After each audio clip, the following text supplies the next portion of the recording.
आज उपस्थित करण्यात आलेल्या चर्चेच्या संदर्भात शासकीय कर्मचाऱ्यांच्या रजेच्या प्रश्नाचा इतिहास सांगण्याचा मी प्रयत्न केला तर ते अप्रस्तुत होणार नाही असे मला वाटते. पूर्वी शासकीय कर्मचाऱ्यांना कितीही रजा साठविण्याची सवलत होती. ती रजा सेवा निवृत्तीपूर्वी एकदम घ्यावी लागत असल्यामुळे शासन यंत्रणेत एक प्रकारचा गोंधळ निर्माण होत असे. अधूनमधून रजा न घेता शासन यंत्रणेतील कर्मचारी काम करू लागल्यामुळे त्यांच्या प्रकृतीवर अनिष्ट परिणाम होऊ लागला. त्यांच्या कार्यक्षमतेवर देखील परिणाम होऊ लागला.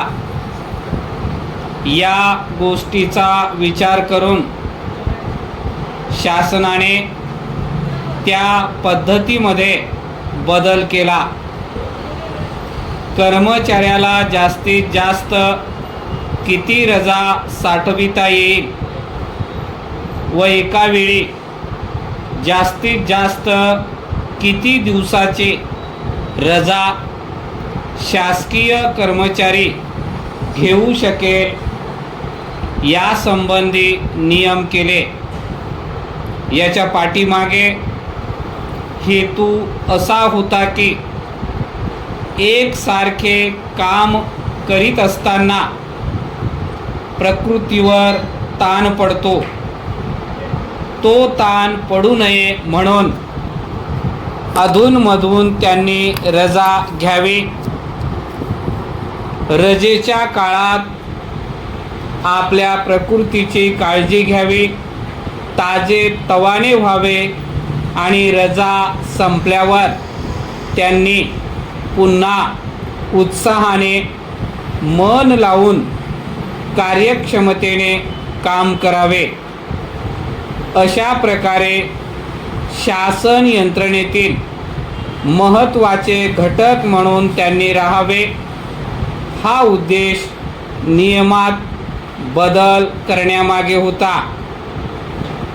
नंतर असा प्रश्न निर्माण झाला की रजा न घेता सर्व रजा पैशामध्ये वटविण्याची परवानगी द्यावयाची काय?